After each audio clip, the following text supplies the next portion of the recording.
माँ मेलेडी, जय माँ कालेश्वरी। मैं आचार्य विनोद आपको ग्रहों की श्रृंखला में आज आपको राहु जी के बारे में मैं आपको कुछ सीक्रेट्स बताना चाहता हूँ। देखिए, कलयुग में हर एक के पास तेज दिमाग चाहिए। अभी इलेक्ट्रिकल्स का ज़माना है। हर एक बच्चे के पास, हर एक आदमी के पास, हर एक बूढ़े आदमी के पास, किसी के भी पास आप देखिए, हर एक के पास मोबाइल एक गैजेट रहता ही है। मोबाइल यानी क्या है? इलेक्ट्रॉनिक्स चीज़ है, ठीक है, जो कि इंटरनेट से कनेक्शन है। राहु जी को शास्त्र में कहा गया है ये बिजली है, यानी ये करंट है। आपके पास हर दम करंट रहता है। मोबाइल में जो बैटरी है वहाँ पे आपका चार्जिंग रहता है, यानी वहाँ पे आपके पास बिजली है, वो आप कंटिन्यू अपने पास रखते हो और आप दूसरे जो ग्रह है उनको फलित करना चाहते हो।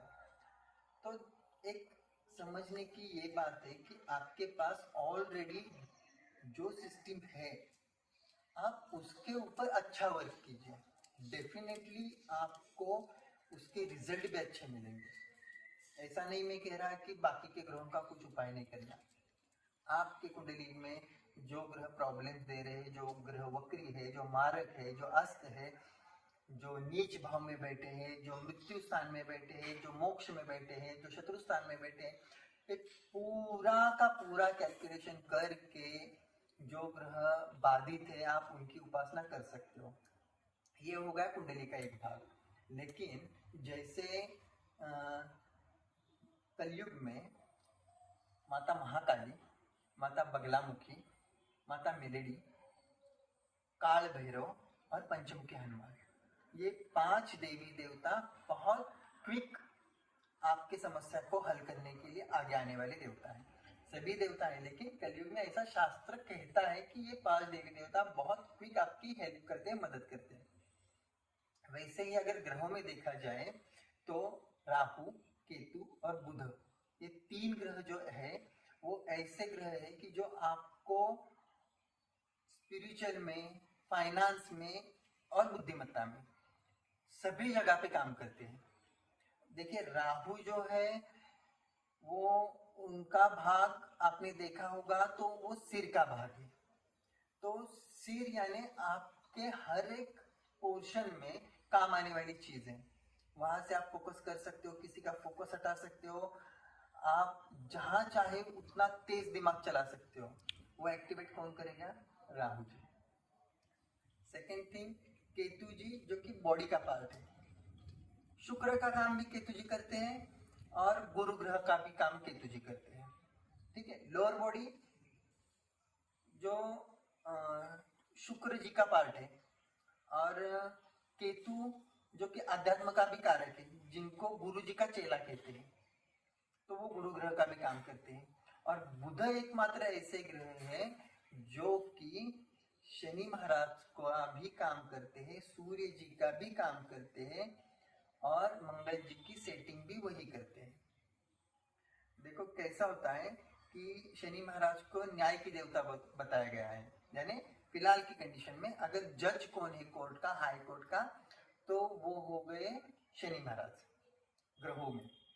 लेकिन ऐसा बोलना नहीं चाहिए, लेकिन किसी किसी केस के दौरान ऐसा वर्ल्ड में ऐसा हुआ है कि जज को ही मैनेज किया गया है, यानी जज को प्रेशर ऊपर से दिया गया या फिर कुछ चीजों के वजह से जज जो रहते हैं कोर्ट के, उन्होंने डिसीजन अलग तरीके से दे दिए। तो वो जो डिसीजन, यानी वो जो जज का डिसीजन चेंज करने वाला ग्रह है, दैट इज बुध।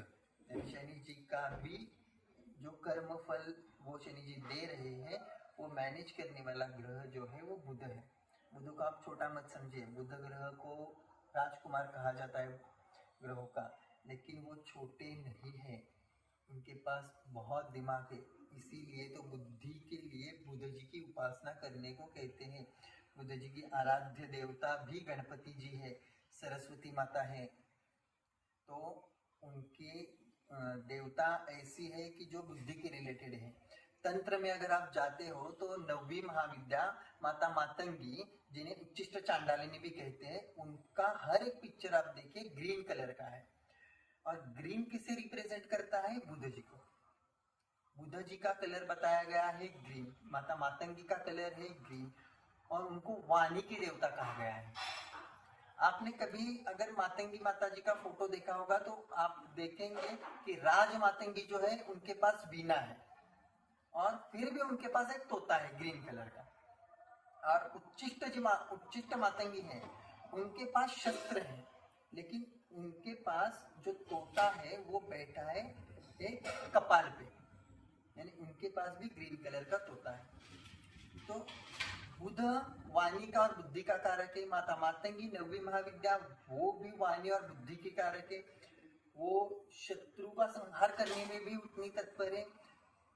गणेश जी जो कि शत्रु का संहार करने में भी उतने तत्पर है, बुद्धि में भी उतने तेज है। माता सरस्वती जो बुद्धि में और वाणी में बहुत तेज है, अपने बुद्धि से वो सामने वाले शत्रु को हरा देती है। ठीक है, ये हो गया बुध जी का। मैं राहु जी के बारे में आपको बता रहा था। तो आप ज्यादा फोकस कीजिए कि आपका राहु कैसा है। राहु को आप कभी भी अपने से दूर मत कीजिए। राहु अगर आपके लिए बुरे हैं तो उन्हें अच्छा कीजिए, अच्छा है तो उनका अच्छापन संभाल के रखिए। अगर बुरे हैं तो उनके मंत्र जाप कीजिए, उनके मंत्र चैंटिंग कीजिए, शिव जी को अभिषेक कीजिए जल का, या फिर आप माता दुर्गा की उपासना कीजिए, माता मनसा देवी की आप उपासना कीजिए, नाग देवता की आप उपासना कीजिए, तो राहु जी बेटर हो जाएंगे। आप अगर मोर पंख लगाएंगे या फिर गरुड़ जी लगाएंगे घर में नैऋत्य कोण में, तो राहु जी चले जाएंगे और आप सुन्न हो जाओगे। आपका काम में दिमाग तेजी से काम नहीं करेगा। ये प्रैक्टिकल बातें हैं, ये शास्त्रों में कहीं मेंशन नहीं की गई, मैंने अपने क्लाइंट के ऊपर अप्लाई की गई बातें हैं। जो देखिए, मैं एक चीज बता देता हूँ, जब मैं कोई भी रेमेडीज बता देता हूँ वो मैंने पहले अप्लाई की रहती है मेरे क्लाइंट पे, एक नहीं हजारों क्लाइंट पे मैंने वो रेमेडीज आजमाई रहती है, फिर आपको बता देता हूँ। मैं खुद राहु जी का उपासक हूँ, मैं खुद राहु जी का राहु मणि पहनता हूँ, बुध जी की उपासना करता हूँ। अब मेरी कुंडली में बहुत सारे ग्रह हैं, मैं आध्यात्म में ज्यादा हूँ तो आपको लगेगा मैं गुरु जी की उपासना करता रहूंगा, नहीं, मैं राहु जी और बुध जी, ये दो ही ग्रहों की मैं ज्यादा उपासना करता हूँ। आपको एक सबसे बेटर वे बता देता हूँ राहु जी को बहुत अच्छा करने के लिए। आप सुबह जैसे ही उठते हो वही बिस्तर में आप राहु जी का गायत्री मंत्र वो 11 बार बोलिए, फिर आप बिस्तर से उठ जाइए। ये एक हो गया। दूसरा हो गया ओम राहवे नमः। राम नहीं बोलना, रांग नहीं बोलना, सिर्फ ओम राहवे नमः। ये मंत्र आपको 108 बार जो लेपेसिस स्टोन होता है उसकी माला रहती है चैंटिंग की 108 मनी की, आप उसके ऊपर कर सकते हो। अदरवाइज रुद्राक्ष की माला के ऊपर भी आप राहु जी का मंत्र जाप कर सकते हो। उसके साथ साथ आप माता मातंगी का कोई भी मंत्र, ओम मातंगियाय नमः, अगर देवी का मंत्र है तो उसके आखिर में य के ऊपर 2 मात्राएं लगती है, यही, तो वो मातंगी जी का मंत्र भी आप कर सकते हो। और सबसे जरूरी बात, अपना बाथरूम क्लीन रखा करो।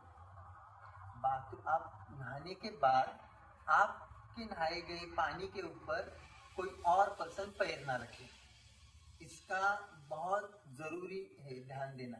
जैसे आपका स्नान होता है वो पानी आप निकाला कीजिए, ठीक है, वाइपर रखिए एक बाथरूम में, आपका नहाने का होने के बाद वो वाइपर से पूरा पानी आप निकाल के बाथरूम क्लीन करके रखिए, यानी ड्राई करके रखिए। और कुछ रेगुलर रेमेडीज हैं, जैसे कि आप चंदन का अत्तर यूज कीजिए राहु जी के लिए, राहु मनी यूज कीजिए। लेफ्ट हैंड के अंगूठे में आप सिल्वर की रिंग पहनिए जो कि बेजोड़ होनी चाहिए, ये आप राहु जी का उपाय कर सकते हो। या फिर राहु जी का छायादान रहता है, शनि जी का छायादान तो आप सबने सुना है। खैर वो तंत्र का विषय है, मैं कभी आगे के टॉपिक में बता दूंगा। लेकिन राहु जी के रिलेटेड, आपकी कुंडली के विश्लेषण के रिलेटेड आपको कुछ जानकारी चाहिए तो आप नीचे दिए गए डिस्क्रिप्शन में दिए गए नंबर के ऊपर आप कांटेक्ट कर सकते हो। कांटेक्ट करने का टाइमिंग है सुबह 11 बजे से दोपहर के 2 बजे तक अपॉइंटमेंट ले सकते हो और आपकी समस्या का समाधान हमसे पा सकते हो। तो उपासना कीजिए राहु जी की, बुध जी की, और अपनी लाइफ में बहुत सारे चेंजेस पाइए। जय श्री राम।